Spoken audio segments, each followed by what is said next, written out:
Institute. Today we are going to see importance of microeconomics. तो importance of microeconomics में क्या आता है? Price determination. What? Price determination. Price determination कैसे किया जाता है? Particular product रहता है, उसका price कैसे decide किया जाता है? अभी ये price determination के बारे में मैं 2 वीडियोस पे बता चुका हूँ, वो जो आप यहाँ पे लास्ट में देख सकते हैं या फिर ऊपर कार्ड दिया है वहाँ पे देख सकते हैं। तो ये प्राइस डिटर्मिनेशन होता है। तो प्राइस डिसाइड किया जाता है कि अगर मोबाइल है तो इसको बनाने में कितना खर्चा हुआ, उसके ऊपर प्रॉफिट जोड़ा जाता है और उस प्रॉफिट को मिला के ये मोबाइल टैक्स वगैरह सब मिला के बेचा जाता है, समझो। तो इसी को क्या कहते हैं? प्राइस डिटर्मिनेशन कहते हैं। मोबाइल बनाने के लिए 8,000 खर्चा हुआ और अगर हमने वो मोबाइल 5,000 में बेचा, चलेगा? लॉस होगा। तो इसकी वजह से प्राइस डिटर्मिनेशन करना बहुत ज़रूरी है, जो कि माइक्रो इकोनॉमिक्स के अंडर आता है। सेकेंड पॉइंट है हमारा फ्री मार्केट इकोनॉमी। क्या है? Free market economy. उसमें क्या आता है? जो मार्केट होता है हमारा, माइक्रो इकोनॉमिक्स का जो मार्केट होता है, उसमें क्या होता है? What to produce, how to produce, क्या करने गए हम, क्या प्रोड्यूस कर सकते हैं, क्या प्रोड्यूस नहीं कर सकते हैं। अभी जो चीज़ है, जैसे कि तंबाकू हो गया, टोबैको, तो अगर हम टोबैको प्रोड्यूस करेंगे तो चलेगा क्या? नहीं चलेगा। क्यों? क्योंकि गवर्नमेंट परमिशन नहीं देता है। टोबैको बेच सकते हैं क्या हम? नहीं। टोबैको कितनी स्टेट्स में बैन है। तो ये फ्री मार्केट इकोनॉमी में आया क्या? नहीं आया। तो हमको क्या करने का है? व्हाट टू प्रोड्यूस, क्या प्रोड्यूस करने का है, कैसे प्रोड्यूस करने का है। गवर्नमेंट देता है क्या? उसका अलाउ करता है क्या गवर्नमेंट? क्या पॉलिसीज है गवर्नमेंट की, क्या टैक्सेशन पॉलिसीज है, ये सब क्या करना है? फ्री मार्केट इकोनॉमी में स्टडी करने का है।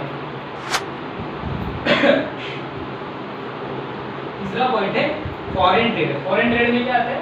फॉरेन ट्रेड में क्या आता है? फॉरेन ट्रेड मतलब अगर हम एक देश से दूसरे देश में बिजनेस कर रहे हैं या फिर वहाँ से ऑपरेट कर रहे हैं इस देश में, तो उसका जो इनकम होता है वो फॉरेन ट्रेड के अंदर आता है।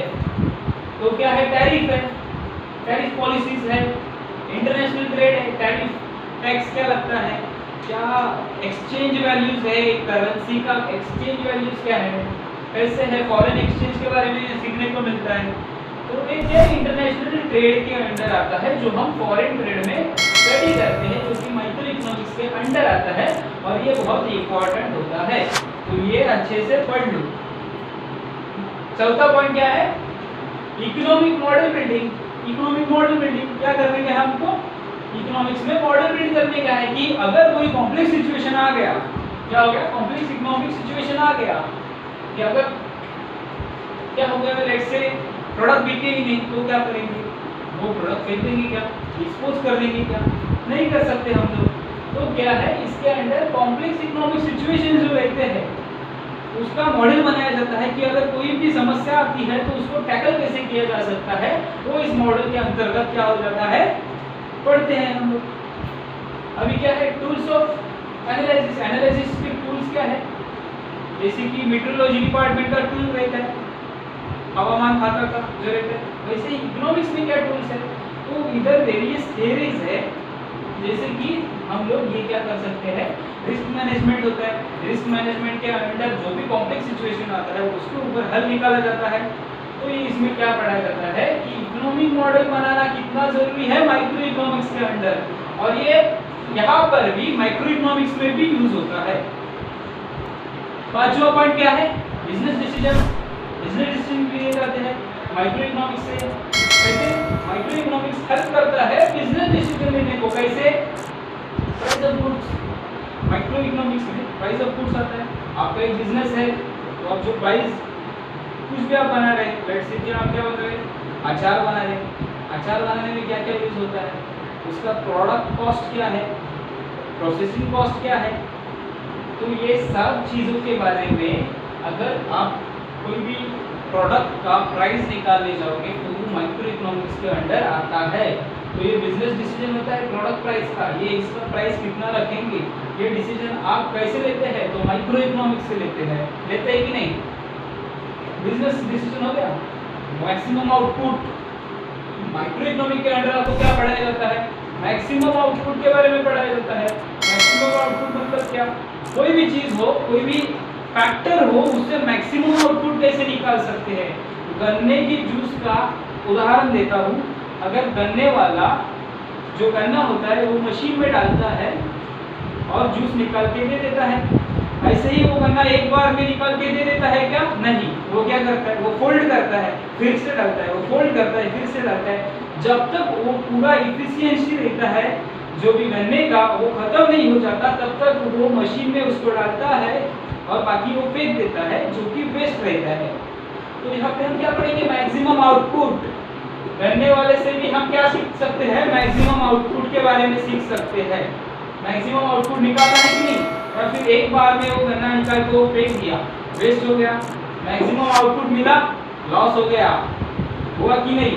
तो maximum output, price of goods, ये सब क्या आता है? बिजनेस डिसीजंस के अंडर आता है। तो हम ये पढ़ सकते हैं, माइक्रो इकोनॉमिक्स के अंडर आता है ये। तो ये बहुत ही इंपॉर्टेंट है, जो कि है बिजनेस डिसीजंस। 6 पॉइंट क्या है? Useful in government. ये माइक्रो इकोनॉमिक्स गवर्नमेंट को यूजफुल है। कैसे? टैक्स पॉलिसी गवर्नमेंट टैक्स बनाता है। अभी क्या है? लॉकडाउन चल रहा है। लॉकडाउन चल रहा है कि नहीं? तो जो अभी जितने भी लोग हैं, जितने भी बिजनेसमैन हैं, वो घर पे बैठे हैं। क्यों? बाहर पब्लिक नहीं है, पॉपुलेशन नहीं है जहाँ पे सेल कर सकते हैं। तो ये क्या है? गवर्नमेंट ने ऑर्डर दिया है कि नहीं? दिया है ऑर्डर। तो इसकी वजह से सबको घर में रहना पड़ रहा है। तो ये क्या है? Useful in government policies. अभी जैसे क्या हो गया कि सरकार ने क्या किया? एक पैकेज जारी किया। पैकेज के अंदर क्या? जो भी स्मॉल बिजनेसमैन है, एमएसएमई के अंदर जो भी जितने भी स्मॉल बिजनेसमैन है, उनको क्या मिलता है? जो भी रजिस्टर्ड बिजनेसमैन है, उनको माइक्रो इकोनॉमिक्स के अंडर स्कीम्स मिलते हैं, पैसे मिलते हैं कि आपका अगर इतना इतना लॉस हुआ है लॉकडाउन के अंदर, तो आपको क्या मिल सकता है? स्कीम्स के तहत जो भी आपका थोड़ा बहुत नुकसान हुआ है उसका अमाउंट मिल सकता है ना? यूजफुल गवर्नमेंट टैक्स पॉलिसीज है। टैक्स, अगर आप टैक्स भरते हैं तो आपको कुछ बेनिफिट्स मिलते हैं। बिजनेस में टैक्स आपको भरना पड़ता है, तो उस पर आपको बेनिफिट्स मिलते हैं। आपका रजिस्टर्ड कंपनी हो जाता है, बिजनेस आपका रजिस्टर्ड हो जाता है। टैक्स के अंदर आपको अगर टैक्स आप भरते हैं, जितना टैक्स आप भरते हैं उसके ऊपर आप लोन ले सकते हैं बिजनेस को बड़ा करने के लिए। ये पॉलिसीज इंपॉर्टेंट होती है, जो कि माइक्रो इकोनॉमिक्स के अंदर आती है। Allocation of resources, useful government. अभी गवर्नमेंट ने जैसे गवर्नमेंट का पॉलिसी चेंज होता है, वैसे हमको क्या करने का है?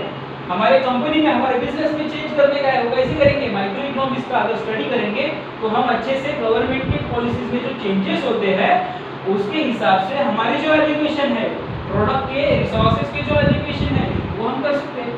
अभी सेंट्रल गवर्नमेंट ने कहा जो लोगों का, लेबर लोगों का जो वर्किंग आवर्स है, क्या है? वर्किंग आवर्स है, वो 8 से 12 करेंगे, 8 से 12 करेंगे। तो उसके हिसाब से आपको क्या करने का है? गवर्नमेंट पॉलिसीज में चेंज हुआ, लेबर पॉलिसी में चेंज हुआ, तो उसके बाद आप क्या करेंगे? जो एलोकेशन है रिसोर्सेज है, एलोकेशन है रिसोर्सेज है। रिसोर्सेज क्या है? लेबर है। तो ये एलोकेशन है, वो क्या करेंगे? लेबर को 12 घंटा का ड्यूटी देंगे कि नहीं? तो उस हिसाब से आप गवर्नमेंट में यूजफुल है। सोसाइटी के प्रति अगर आप ये टैक्स भरेंगे तो किसका फायदा होगा? सोसाइटी का फायदा होगा। अगर आप ये टैक्स भरते हैं तो क्या होगा? चैरिटी में जो पैसा दिया आपने उसके ऊपर आपको टैक्स माफ हो जाएगा, जो भी परसेंटेज है।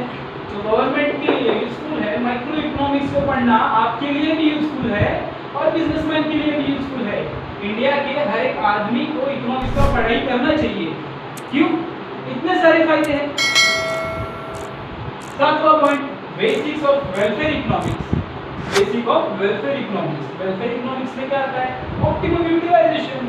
ऑप्टिमम यूटिलाइजेशन मतलब जो इकोनॉमिक्स होता है उसको स्टडी करते हैं हम पूरा कंपनी का। अगर किसी भी कंपनी का जो इकोनॉमिक्स है वो अगर स्टडी करेंगे तो उसमें ऑप्टिमम यूटिलाइजेशन होना चाहिए। जो भी चीज़ें हमारे पास है उनका क्या होना चाहिए? 100% यूज होना चाहिए, एफिशिएंट यूज होना चाहिए, तभी प्रोडक्शन क्या होगा? बढ़ेगा। और प्रोडक्शन बढ़ा तो क्या होगा? प्रॉफिट बढ़ेगा। इस हिसाब से आपको क्या करने का है? ये सारा चीजें पढ़ लेने का है। इसको आप ये आपको शायद 5 या 8 मार्क में आ जाता है, तो ये इम्पोर्टेंट है। इकोनॉमिक्स में तो सभी इम्पोर्टेंट है, तो ये सब चीजें आपको लर्न करने का है। अगर कुछ नहीं समझा तो वीडियो फिर से देखने का है। चैनल को सब्सक्राइब कर दीजिए। Thank you.